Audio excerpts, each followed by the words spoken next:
to join this debate this morning on behalf of the opposition of Trinidad and Tobago.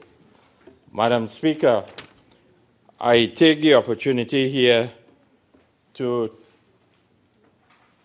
deal with this budget, a budget that has given no sense of direction to the people of Trinidad and Tobago in relation to its delivery. Madam Speaker, this budget has been a budget that all and sundry has been against since its delivery by the Minister of Finance on behalf of the government led by Prime Minister Dr. Keith Rowley. And this budget has been clinically dissected by the Leader of the Opposition and all of my colleagues on this side in relation to its content, which lacks creativity, lacks a sense of direction, and has given no hope to the people of Trinidad and Tobago. And, Madam Speaker, I take the opportunity here on behalf of the Leader of the Opposition and on behalf of all my colleagues on this side to clearly indicate that there is a narrative that is being crafted, a narrative that is being put out in the public domain, that this budget has the widespread support of the people of Trinidad and Tobago and all the stakeholders at large.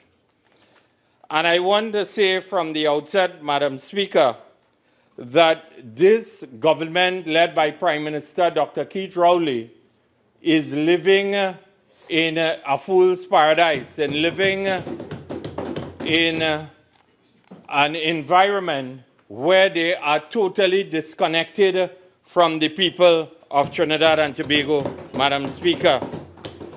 And before I do so, I want to take the opportunity here this morning to briefly respond to some of the issues that have been raised during this parliamentary debate, especially by the Minister in the Office of the Attorney General, the member for Laventille West and Port of Spain South, who took the opportunity here to try and paint the People's Partnership Government led by Kamla Persad-Bissessar as having Trinidad and Tobago in this current state that it is.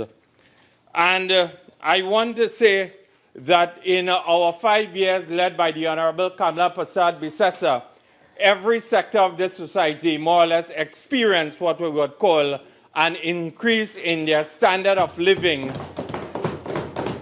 And the population of this country understood what it meant in terms of the improvement in your quality of life, whether it was in health, whether it was in the cost of living, and whether there was employment generation and so on, and a clear sense of direction, Madam Speaker. And Madam Speaker, the member for Laventille West took the opportunity to use a cricketing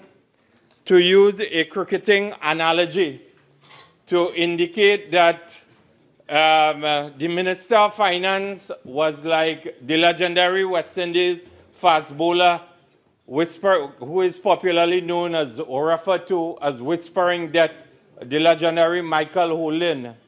And he said that the delivery of, and he referred to that famous over at Kensington Oval in Barbados, where he indicated that the 6 balls that were bowled to opening batsman Jeffrey Boycott was unplayable, and the Leader of the Opposition had no response and could not reply and could not craft an innings in response to the Minister of Finance.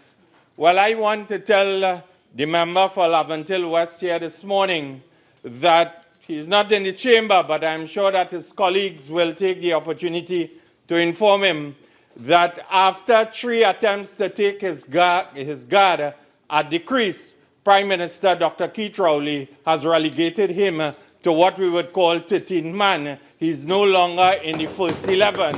He is carrying what we would call towels and doing the job of a water boy in terms of his role on behalf of the government of Prime Minister Dr. Keith Rowley.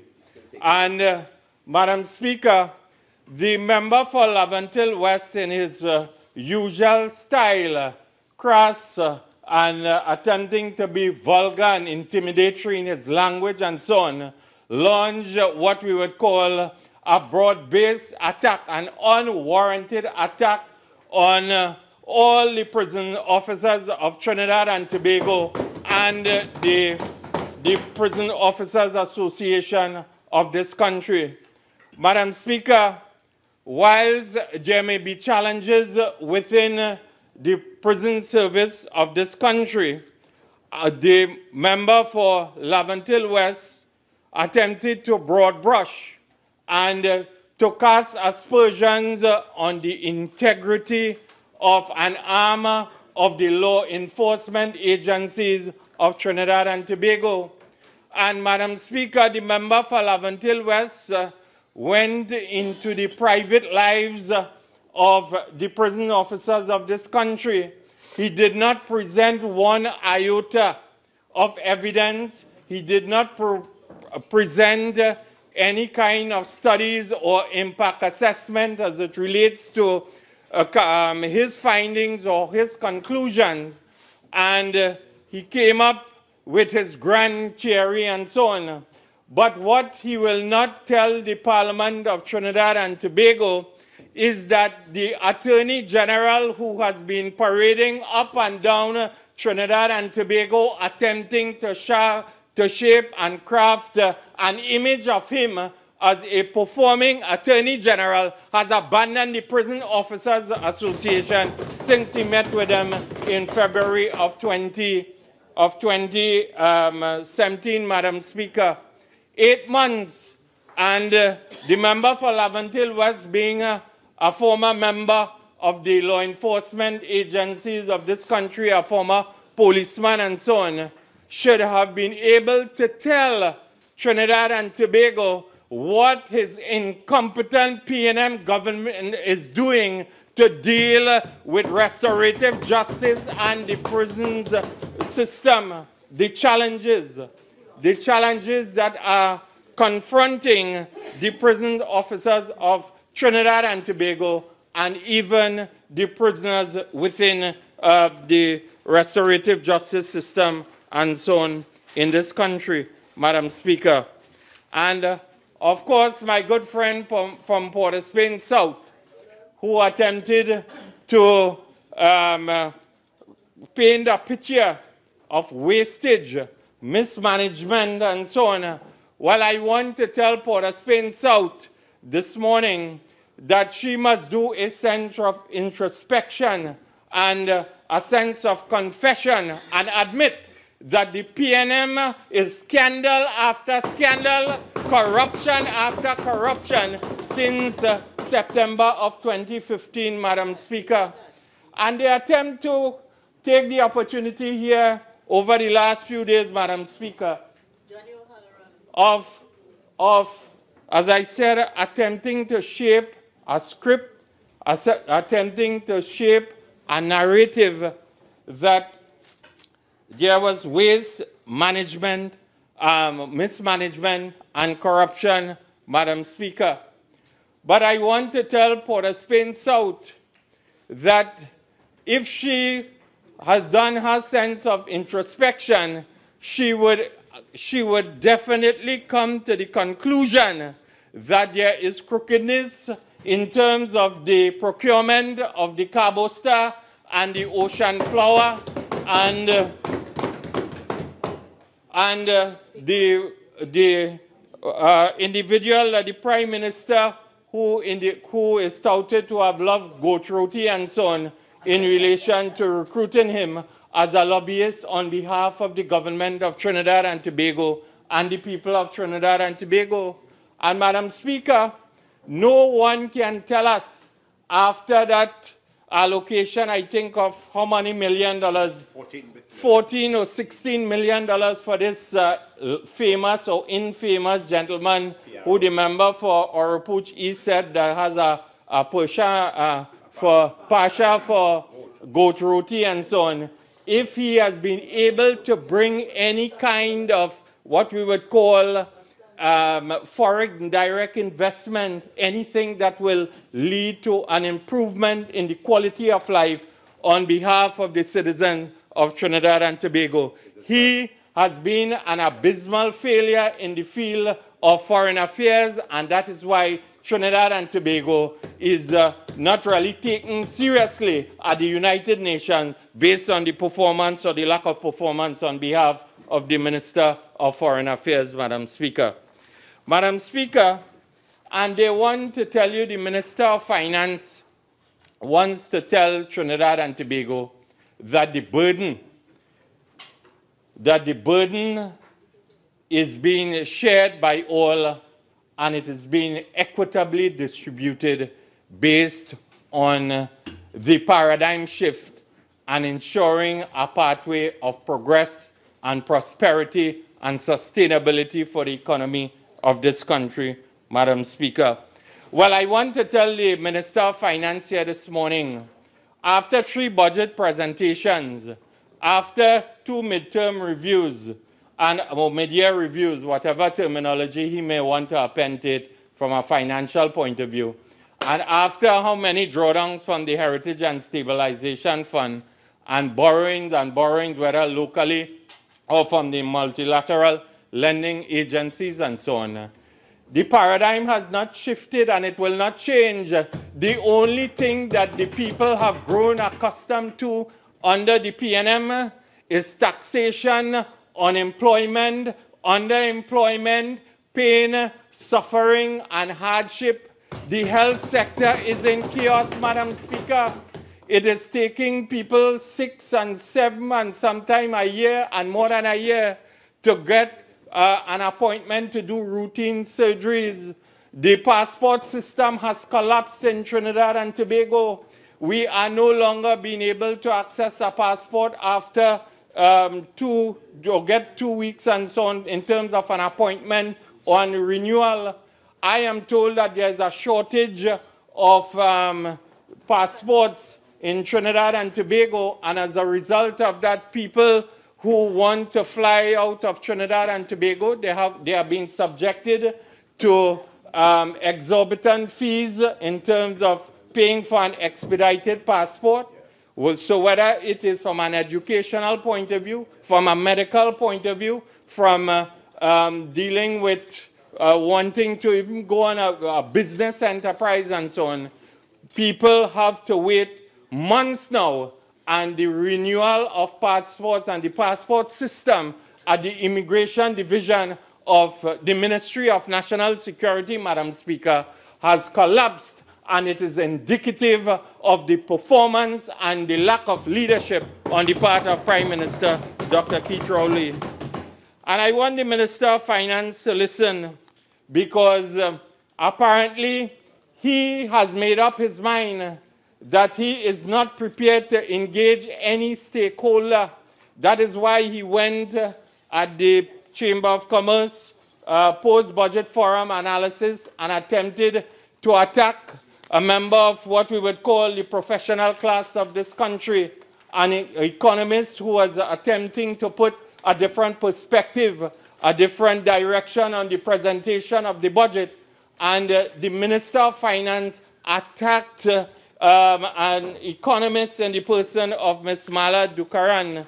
But the point I want to make here is that he indicated to the national community that he is not prepared to listen to any sterile or academic debate. The member for Laventille West, when workers and persons who have been impacted upon this budget in their pockets when they attempted to engage or send a message outside of the Parliament of Trinidad and Tobago in his usual style. The member for Lavantil West said they could do what they want when he was booed by the disenfranchised, the pauperized people outside of the Parliament. And this is indicative of their style, Madam Speaker. And I want the Minister of Finance to listen to how have the changes announced in the budget affected your way of life. And these are ordinary people. They don't belong to any particular group. You had your time. You are now the 13th man in the side, Lavantil West. You had your time. So the opposition is on the dance floor, so you will relax, and when you get the opportunity through one of your colleagues who may not take you on, they may not take you on in terms of what you are attempting to do.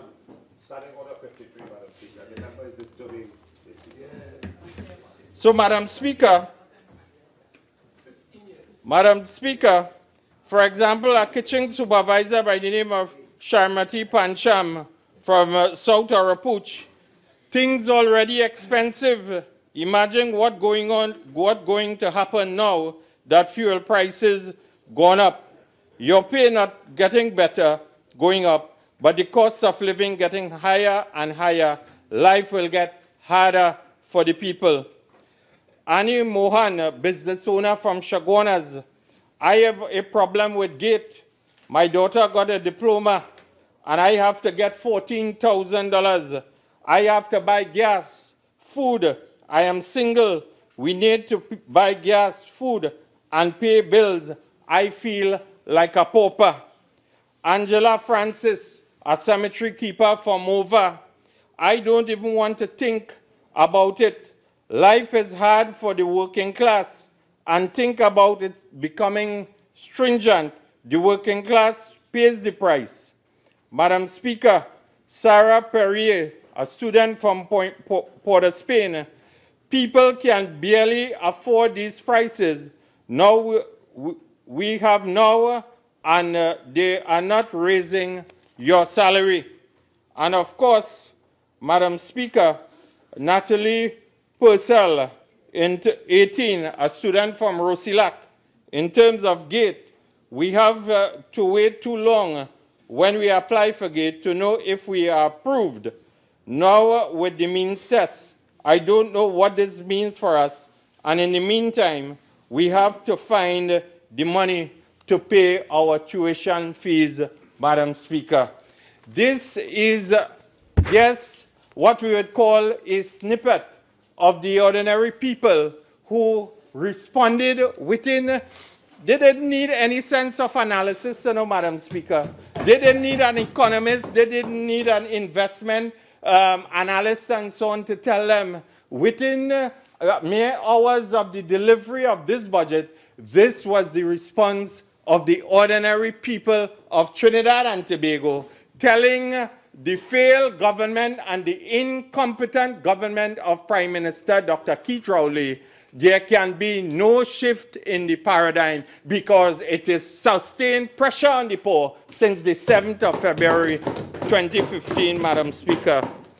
And they might want to tell you differently, Madam Speaker, but they, through their manifesto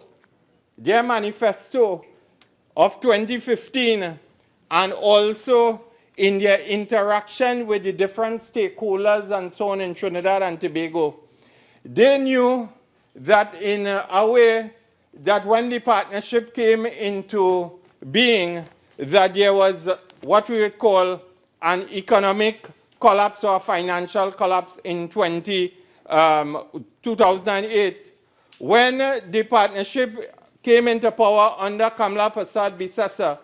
It was no bed of roses in handling the economy of this country and dealing with the liabilities as it relates to the stakeholders of this country, Madam Speaker. But, Madam Speaker, a Prime Minister with a sense of vision, a sense of creativity, a sense of wanting to work with the people and uplifting the people of Trinidad and Tobago did not lift her hands in the air and say, I cannot deal with the challenges of this country, Madam Speaker. because it was the first time in this country in 17 years that Trinidad and Tobago experienced or went into the negative economic growth of minus 4.4%. There were liabilities across the board, whether it was from the point of view of CLICO, the outstanding wage negotiations, settlements to contractors, and so on, and I could go on and on.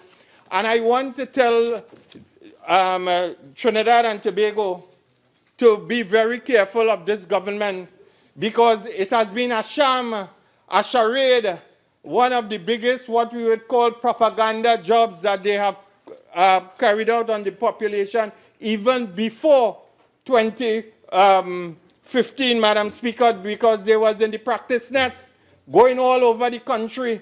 They were in the practice, consulting with the stakeholders of this country, whether it was the business community, the labor community, civil society, and so on. They were consulting, they were in the practice nets, telling the population of this country that they were red and ready. We have all the solutions to the problems facing and confronting the people of Trinidad and Tobago, Madam Speaker.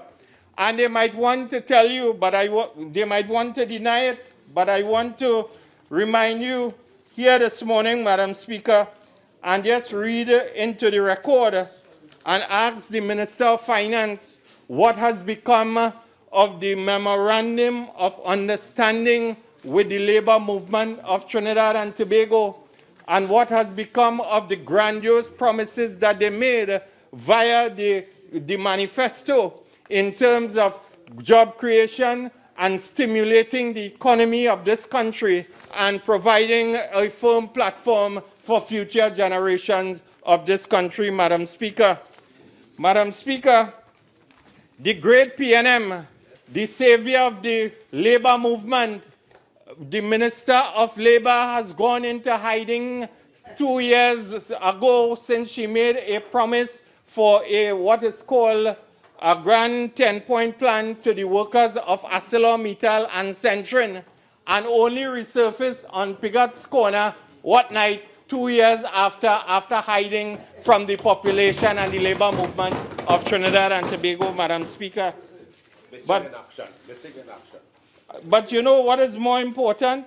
And the labor movement must listen very carefully, because they promised to provide a clear framework of the rights and responsibilities in the workplace, a comprehensive and immediate review in consultation with the trade union movement of all labor legislation, including the Industrial Relations Act and the Retrenchment and Severance Benefit Act, and so on, a simplification of the recognition process for trade unions, a timely settlement of all public sector wage negotiations and salary negotiation, Madam Speaker.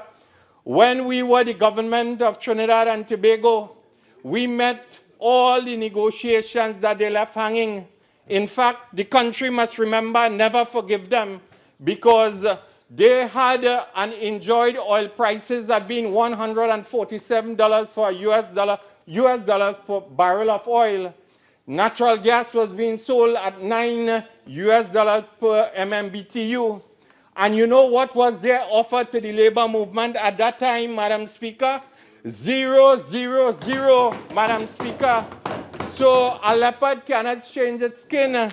That is why the Minister of Finance could continue to sing the tune of 0, 0, 0 and go to the Hyatt and tell the IMF that we will carry out your dictates, and that is why he had to make the broad pronouncement of 0, 0, 0, Madam Speaker. And you stay quiet, as I said, you had your turn.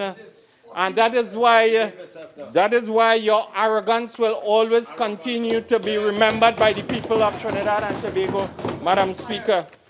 And in regard to that, Madam Speaker, they also took the opportunity, Madam Speaker, to promise job creation. They took the opportunity and they promised a plywood factory somewhere down in South. That plywood factory, Madam Speaker, probably has not gotten off the ground because they have not received the expert advice of the Minister of Education and the member for Arima. Probably he has failed to deliver. I don't know if he could stand up to scrutiny in terms of what is his role and function in relation to being the best woodwork teacher in Trinidad and Tobago, Madam Speaker. I say no more. And Madam Speaker, so they have not delivered on the plywood factory. They have not delivered on the member for, in fact, she's my constituent. But I don't see her. The only time I saw her was at Pigat's Corner. And she promised 35,000 jobs. She told the workers who lost their jobs at ArcelorMittal and Centrin that she was engaged in discussions on behalf of the government of Trinidad and Tobago with a recruitment agency by the name of Hire Pro Drivers Limited, I think. And she promised 35,000 jobs in relation to the possibility of driving long-haulage trucks in Canada, and also the possibility of dual citizenship to the nationals who would have taken up these jobs and so on. And she indicated that it would have been concretized and discussions would have been finalized by the end of December of 2016, Madam Speaker. We are slowly approaching the end of 2017, and that is a hallmark of incompetence and the lack of delivery on the part of the ministers of this government of Trinidad and Tobago, Madam Speaker. And in addition to that, the Minister of National Security came to the Parliament of Trinidad and Tobago, and I think in 3 budget presentations, they promised that there would be the recruitment of supplemental police officers in the relevant local government bodies in this country. They said that in the 14 corporations, there will be a recruitment of 100 supplemental police officers. And in that regard, that is yet to get off the ground. And again, it reeks of incompetence and a lack of delivery on the part of the government of Trinidad and Tobago, Madam Speaker. And in this regard, Madam Speaker, I want to tell you that there will be no job creation. There will be no growth of the economy. There will be no diversification of the economy of this country, Madam Speaker. And in fact, Madam Speaker, the fallout from this budget is already impacting. It is already causing a sense of hardship and pain because, Madam Speaker, only yesterday you saw how outside of the Parliament of Trinidad and Tobago, how warmly the leader of the opposition was greeted by,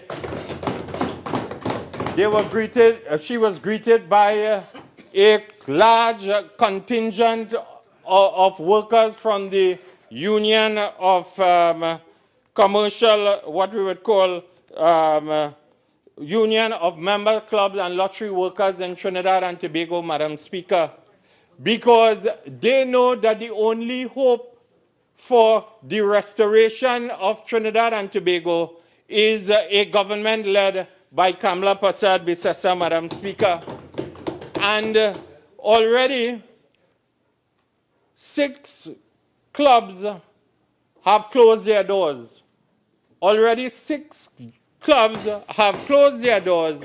And what that means is that 1,200 workers have joined the unemployment line or the unemployment numbers in this country based on the lack of creativity on the part of the government of Trinidad and Tobago, Madam Speaker.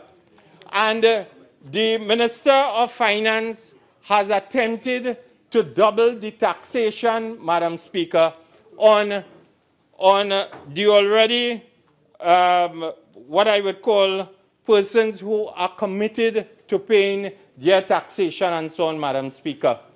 And in that regard, they don't have an appreciation, Madam Speaker, of the pain, the injustice, and so on, the instability that this will bring to the number of single mothers and so on, the over 9,000 persons who are directly employed in this particular sphere of the economy of Trinidad and Tobago, and the further impact it will have upon approximately 30,000 persons who rely on this form of what, or in this industry, Madam Speaker. Madam Speaker, and the manner in terms of how the Minister of Finance has operated in imposing this form of taxation on the people or on the gaming industry reflects an overall modus operandi of the government of Trinidad and Tobago, Madam Speaker. They continue to operate in bad faith. You cannot trust this government at no point in time, Madam Speaker, because of their modus operandi. There was a joint select committee before the Parliament of Trinidad and Tobago, Madam Speaker, headed by the Minister of Finance and the Attorney General of this country being part of this joint select committee. Submissions were before the committee. The stakeholders were being afforded the opportunity to air their concerns and so on. And again, like a thief in the night, without any sense of consultation, the Minister of Finance imposed this kind of taxation on the gaming industry of this country. And again, a measure that will lead to further unemployment, further hardship, and further pain in Trinidad and Tobago, Madam Speaker. And today, I want to ask the Prime Minister, and I want to ask the Minister of Finance in this country, Madam Speaker, what is the real plan for the public service of this country? Because whether it is in the Parliament of Trinidad and Tobago, whether it is in their budget presentations, whether it is in their conversations with the people up in St. Augustine or at Pigot's Corner, they continue to moan and groan about the size of the public service in Trinidad and Tobago. They continue to moan and groan about the collective bargaining process in the country. They said that the partnership was irresponsible and reckless. I want to tell them, unless they are prepared to undermine the collective bargaining process and the labor laws of Trinidad and Tobago, whatever wage increase was afforded to the trade union movement and their respective members, it was done through the collective bargaining process and the labor laws of Trinidad and Tobago, Madam Speaker.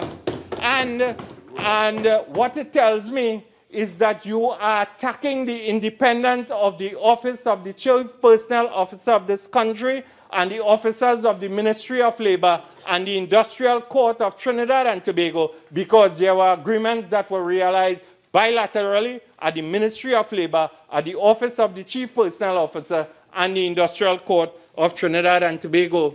So, Madam Speaker, I want the Minister of Finance to tell us in his winding up whether it will be a program of job losses and cutting back in the ministries and across the public service based on the cuts that we have seen from a ministry point of view across the board, Madam Speaker. And again, that reeks of what we would call an IMF prescription, Madam Speaker. And I am further forced to deepen the argument whether it will be a program of privatization at the state enterprises of this country, because in his pronouncements, and if you read into the budget presentation, you will see that there are cuts earmarked, and they continue to speak about the size of the debt at WASA and TNTEC and Petrotrin and so on.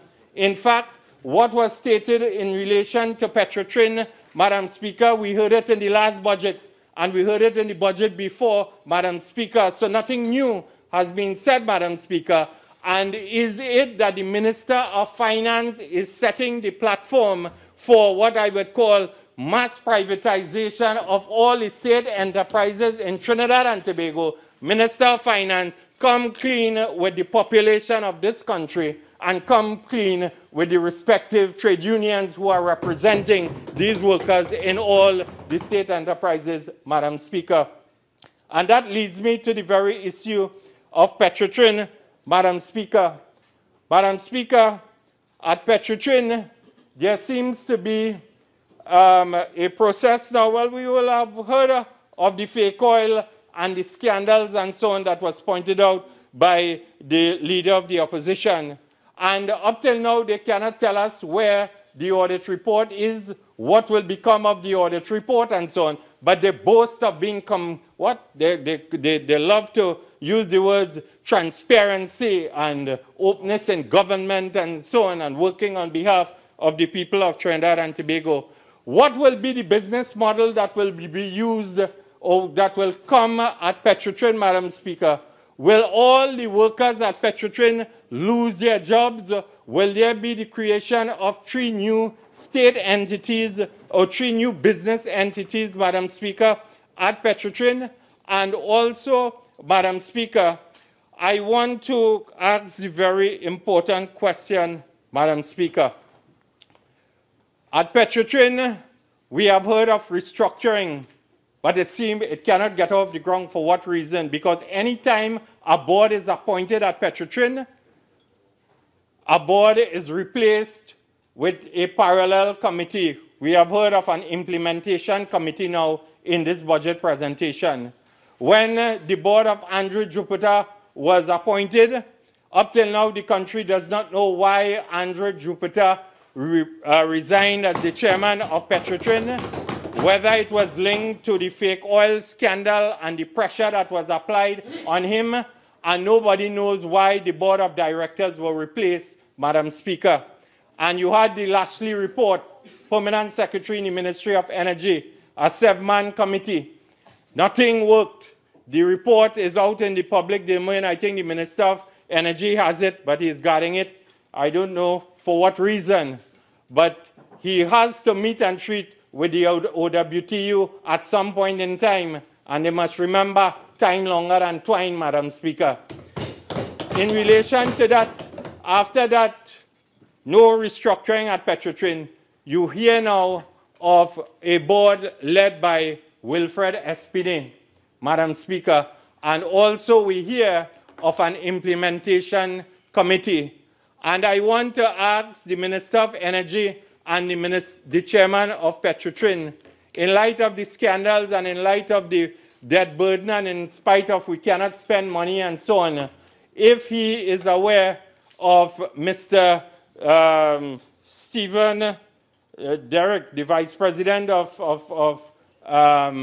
HR and so on, in terms of who authorized the promotion of 2 persons within the HR department of Petrotrin and so on, and who are drawing salaries in excess of $45,000 per month in addition to allowances. And is this part of what we would call restructuring based on the PNM's position and based on the utterances of the Prime Minister that we must deal with the restructuring of Petrotrin?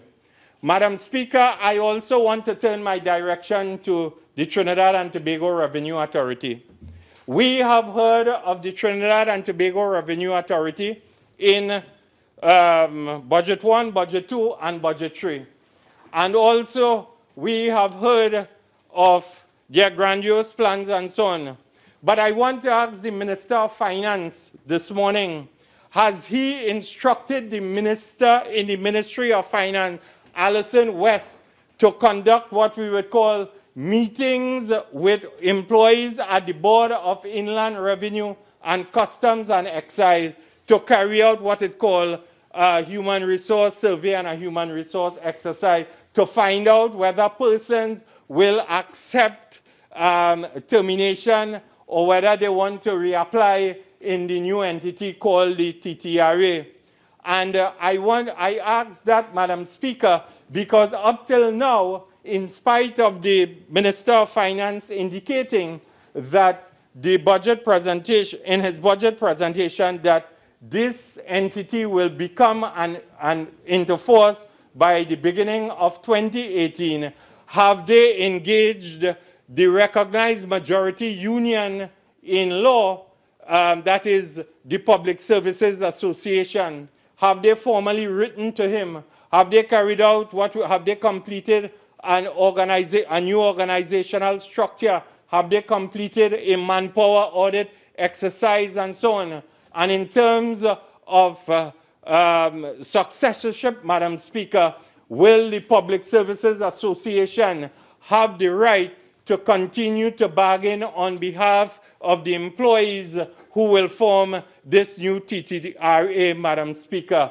These are the questions that I would want the Minister of Finance to answer on behalf of the 2,500 public servants who do not know what is the status of their job, and whether the minister is openly allowing the minister in the ministry to suppress and undermine the established labor laws of Trinidad and Tobago. And since she has been appointed recently too, she came out of hiding too. She came out of hiding recently in a post-budget analysis again to say that she has evidence. She knows who dodging tax in Trinidad and Tobago without providing any empirical data to the people of Trinidad and Tobago. A broad-based attack again, an unwarranted attack on the middle class in this country without providing any sense of data, without any kind of empirical. We must remember, this is the Minister of Finance who promised. He promised that he was going to hire, the broad headline was an army, a cadre of tax officers and compliance officers and so on. What has become of, what have they done to improve the tax collection system at the Board of Inland Revenue and also at the Customs Division of the Ministry of Finance? He has presented nothing that will give the population of this country that the government is serious about improving their revenue stream and improving the quality of life of the citizens of Trinidad and Tobago, Madam Speaker. And I also want to ask the Minister of Finance, because I am sure the Minister of Finance could recollect that the management of the National Insurance Board, Madam Speaker, indicated to the population of this country that if a serious restructuring exercise is not done at the National Insurance Board, that the pension benefits of, and the benefits of all who enjoy their, what we would call kakara from the ministry, the national insurance system, it may be in jeopardy, it may evaporate by 2030, Madam Speaker. And I want to know if the Minister of Finance would tell us whether he instructed or whether there was a plan by the management of the Board of Inland, of the National Insurance Board, to cut all pensions across the board in all classes, Madam Speaker, and whether a study was done and who instructed who at the National Insurance System to restructure the pension benefit system based on the last actual report or review, Madam Speaker.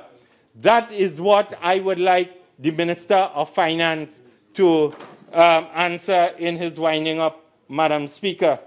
In addition to this, Madam Speaker, they must always remember that they will try to fool the people one time, two times, or three times. But they must be very aware that they cannot fool the people all the time, Madam Speaker, in terms of their statistics and what they have attempted to put out before the population of this country, Madam Speaker. Because I want to tell you, Madam Speaker, that they have said that unemployment is 3.6% in this country. Well, if unemployment is under 3.6% in this country, we have full employment in this country, Madam Speaker, then it should have nobody coming to my constituency office and lamenting the fact that they want a job because they cannot find a job in this economy. Member for Couva South, your original speaking time is now spent. You're entitled to 10 more minutes if you intend to avail yourself of it. Please proceed. Thank you, Madam Speaker. So, They want us to forget that 25,000 people have lost their jobs and 1,200 now with the casino workers and climbing. They want us to forget how much state enterprises have been closed.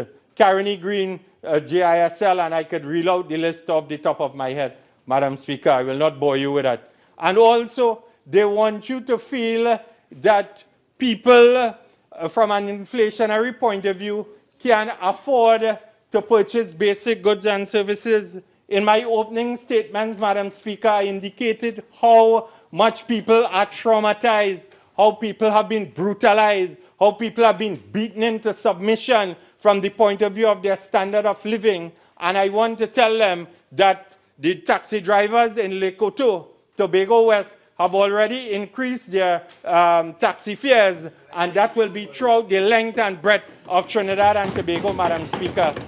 So the inflationary trend will continue under this government. There is no hope at all, Madam Speaker. And I want to ask Trinidad and Tobago, because I will make a case here on behalf of the constituents of Couva South. After $110 billion that have been spent in this country, Madam Speaker, in the last 2 years, I cannot, if I hold you by your hand and walk you through the constituency of Couva South, I cannot tell you that one thing has been completed on behalf of the people after $110 billion being spent. And Madam Speaker, I won't bore the House with reading into the record, but I have a bundle of letters that have been written to respective ministers in this government on this side. The Minister of Education, they could find $400 million to start the highway going to wherever. They could find $178 million to start the rehabilitation of some road in Maruga Table. And I have no problem with the development of Trinidad and Tobago, no, Madam Speaker. But the wickedness is what I have a problem with. The vindictiveness is what I have a problem with, Madam Speaker. A early childhood education center completed in Soniladu Trace in Couva. The former Minister of Education has told me that it will only cost $50,000 to outfit it. Yeah. But you know what? They could find $90 million to pressure wash the Brian Lara Stadium and $3 million to drink champagne and have a good time at the opening ceremony. But you cannot find $50,000 in the development of the early childhood children of the constituency of Couva South. Well, I don't want to talk about Rohan, not Rohan, but the Minister of Works and Transport. The Minister of Works and Transport going all around the constituencies of Trinidad and Tobago with much fanfare. He's committed to the improvement of infrastructural development and road rehabilitation in Trinidad and Tobago. You know what? The Camden Bridge that was started by the partnership government and halted by the vicious Minister of Works and the Minister of Works when he occupied. 48.6. Member for Couva South, I think you could say that in a better way. Okay, so just retract that and say it in a more appropriate way. Yes, Madam Speaker, the heartless Minister of Works and Transport. He said that the need to stop the work on the Camden Bridge was to conduct an audit, that there was corruption. Up till now, I'm still looking for him, like the Attorney General, to present their findings of audit for the people of Trinidad and Tobago. He said there was corruption, and after 2 years, the Camden Bridge, which is of critical importance to the flow of vehicular traffic in and out of the port of Point Lisas, and also the constituents of Couva South, no sign of it being completed. 2 years, the Balmain Recreation Ground, the partnership government put up the lights, run the wires, everything. I have written to 5 ministers of public utilities in 2 years, Madam Speaker. Lavantil West, Dabadi O'Meara, the Prime Minister, when he was held the portfolio of public utilities. Well, check, you didn't have time to even sit down on the chair. You didn't have time for the Spain out to sit, warm the chair. I feel very sorry for you. I empathize with you. But Madam Speaker, and Madam Speaker, they cannot light the Balmain Recreation Ground, Madam Speaker. In addition, the very progressive Minister of Tertiary Education that we had, Madam Speaker, Fazal Karim, built the aviation campus. We had a vision under Kamla Prasad Bisasa, Madam Speaker, that would have taken the young people of this country. I see the public gallery is filled with them this morning. We had a vision for their future. We spent $63 million in building an aviation campus that would have provided hope for the young people in building a career in the aviation industry, conserving foreign exchange in this country, Madam Speaker. And you know what, Madam Speaker? They are allowing Karaili Bush. They are allowing all kind of vine. They have withdrawn. They have jingy growing on it, Madam Speaker. And they have withdrawn the security, Madam Speaker, because they do not want to open the aviation campus, Madam Speaker. In addition to that, Madam Speaker, so they have failed the people of Couva South on education.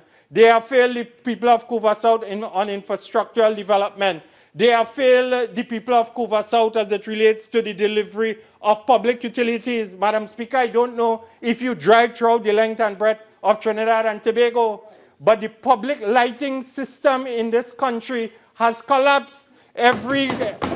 Everywhere you go, there are areas of your respective constituencies that are in darkness. In fact, in Couva South, Labre boasting how many street lights that she have had repaired. In Couva South, there's over 200 street lights that have been blown and cannot be repaired on behalf of the people. And they live in fear because of the failure of them as it relates to tackling crime in Trinidad and Tobago, Madam Speaker.